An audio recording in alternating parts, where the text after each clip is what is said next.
الأنبياء والمرسلين أما بعد أعوذ بالله من الشيطان الرجيم بسم الله الرحمن الرحيم يا أيها الذين آمنوا لا تتخذوا بطانة من دونكم لا يلونكم خبالا ودوا ما عنتم قد بدت البغضاء من أفواههم وما تخفي صدورهم أكبر قد بينا لكم الآيات إن کنتم تعقلون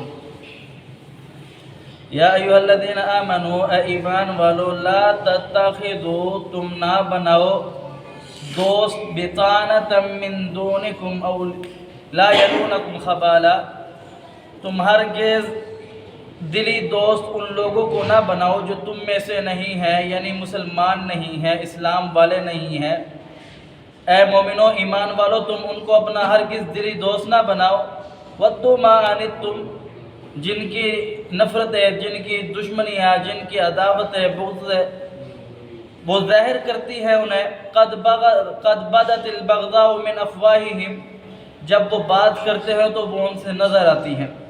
وما تخفی صدورہم اکبر جو انہوں نے سینوں میں چھپایا ہوا ہے وہ بہت بڑی چیز ہے۔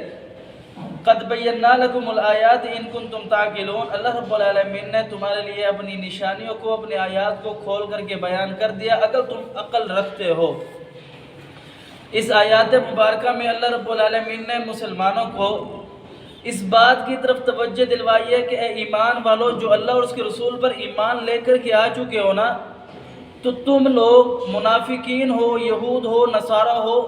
یا اللہ رب العالمین کا کوئی بھی انکاری ہو، ان کے ساتھ کبھی دلی دوستی نہ کرو، کیونکہ یہ کوئی کسر نہیں چھوڑتے کہ مسلمانوں کو کہیں سے تکلیف پہنچے یا مسلمانوں کو کہیں سے اذیت پہنچے، یا ہر طرح کی کوشش کرتے کہ مسلمانوں کو کہیں نہ کہیں تکلیف پہنچے۔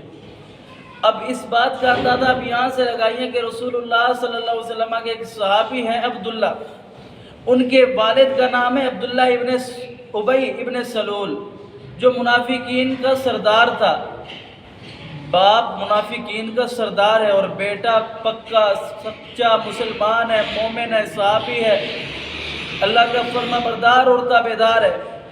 جب باپ فوت ہوا نا تو بیٹا آ کر کے رسول اللہ صلی اللہ علیہ وسلم کو کہتا ہے یا رسول اللہ میں آپ سے یہ سوال کرتا ہوں کہ آپ کی جو قمیض ہے، آپ کا جو کرتا مبارک ہے وہ مجھے دے دو، میں اپنے باپ کو کفن کے طور پر دے دوں تاکہ میرے باپ کے لیے آگے آسانی ہو جائے۔ یا یہ تو شرف ہوگا نا، کچھ ملے یا نہ ملے یہ تو شرف ہوگا کہ نبی کے کرتے کے اندر دفن ہوا ہے۔ تو رسول اللہ صلی اللہ علیہ وسلم نے دے دیا کہ جنازہ آپ پڑھائے، جنازے کے لیے بھی آپ چلے گئے، حتیٰ کہ آپ نے قبر سے نکالا، قبر میں رکھ دیا تھا، آپ نے نکالا، اسے اپنے گھٹنوں پر رکھا اور اس کے اندر اپنا لعاب ڈالا اس کے منہ کے اندر، لیکن پھر بھی اللہ کہتا ہے کہ اے نبی جو آپ کر رہے ہیں اللہ آپ جسے چاہے جو چاہے کر لیں، لیکن ہدایت دینا، جنت جہنم دینا اللہ کے ہاتھ میں، آپ کے ہاتھ میں نہیں ہے۔ تو منافقین ہے، وہ دشمن یہود ہے یا نصارہ ہے، اگر نبی کی دوستی نہیں ہو سکتی ان کے ساتھ تو پھر میری اور آپ کی کہاں دوستی ہو سکتی ہے؟ جناب عمر بن خطاب رضی اللہ تعالیٰ عنہ کو سیدنا ابو موسیٰ عشری رضی اللہ تعالیٰ عنہ کہنے لگے اے امیر المومنین میرے پاس ایک نصرانی کاتب ہے جو لکھائی کرتا ہے، لکھتا ہے، خط کھینچتا ہے، اے امیر المومنین میرے پاس نصرانی کاتب ہے۔ جناب عمر ابن خطاب رضی اللہ تعالیٰ عنہ کہنے لگے اللہ تجھے مارے کہ تو کسی مسلمان کو نہیں رکھ سکتا تھا؟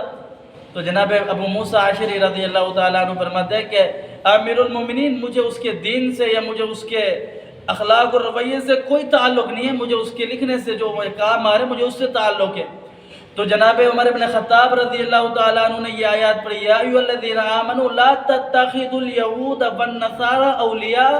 بعضکم اولیاء بعض۔ اے ایمان والو، رب کہتا ہے اے ایمان والو یہود اور نصارہ کبھی بھی تمہارے دوست نہیں ہو سکتے۔ اولیاء بعضکم اولیاء بعض، تم بھی انہیں اپنا دوست نہ سمجھو، ان کے بعض میں سے بعض کو بھی کسی کو بھی اپنا دوست نہ بناؤ۔ تو جناب عمر بن خطاب رضی اللہ تعالیٰ عنہ حاکم وقت ہے، امیر المومنین ہے، خلیفہ ہے، یہ جواب دے رہے کاش یہ بات آج ہمارے حکمرانوں کو بھی سمجھ آتی کہ یہود اور نصارہ کبھی مسلمانوں کے دوست نہیں ہو سکتے۔ جب ہم نے ان کو اپنا سربراہ بنایا، ان کو اپنا امام اور پیشوا بنایا تو پھر اس کے بعد آج دیکھیں کہ مسلمان جہاں کہیں بھی ہے نا، سربراہی تو یہود و نصارہ کی میں ہے، اور پیٹ رہے ہیں، رو رہے ہیں، مانگ کر کے کھا رہے، کما خود رہے، حکمرانی ان کی ہے، کما کر کے دیتے ہیں کہ پھر ہم آپ کے محتاج ہیں، آپ ہمارے اوپر کرم فرمائیں گے تو ہم پھر ہمارا اپنا حق استعمال کریں گے، اتنا مجبور ہے۔ وجہ کیا ہے کہ یہود و نصارہ کی دوستی نہیں چھوٹتی۔ اگر یہود و نصارہ کی دوستی چھوٹ جائے تو اللہ کہتا ہے کہ مسلمان خود اپنا خود مختار ہے، وہ صرف محتاج ہے یا محتاط ہے اللہ اس کے رسول کا، باقی کسی کا کوئی محتاج نہیں ہے۔ جب آپ یہود و نصارہ کو اپنا محتاط، اپنا اس کے اوپر حق بناؤ گے، اس کے ساتھ دوستیاں رکھو گے، تو پھر وہ آپ کے ساتھ یہ تعلق ضرور رکھیں گے۔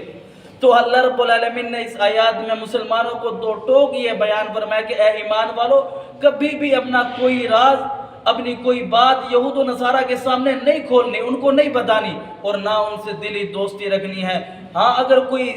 ضروری کاروبار یا لین دان ہو، جیسے کہ رسول اللہ صلی اللہ علیہ وسلم مکہ سے جب ہجرت کرتے تو مشرکین مکہ کی امانتیں جناب علی ابن طالب رضی اللہ تعالیٰ عنہ کو دے کے جاتے ہیں، تو مطلب تعلق تھا نا، تعلق ہو لیکن اس بنیاد پر کہ وہ تعلق مجھے کہیں کل کو آ کر کے کہیں پہ مجھے بلیک میل نہ کرے، یہ نہ کہیں کہ میں تیرے اوپر ہوں یا تو میں جو کہوں گا وہ کر، اس طرح کی کبھی بھی دوستی نہ کرو۔ دوستی صرف حد تک رکھو مسلمانوں، کبھی بھی یہود و نصارہ کو اپنا دلی دوست نہ مانو، انہیں اپنے حال نہ دو۔ تو اللہ رب العالمین نے اس طرف مسلمانوں کی توجہ دلوائی ہے۔ اللہ رب العالمین یہود و نصارہ کی مشابہت اور ان سے دلی دوستی رکھنے سے اللہ رب العالمین پرہیزگاری عطا فرمائے، مسلمانوں کو دور رکھے۔ آمین۔ وآخر دعوانا ان الحمدللہ رب العالمین۔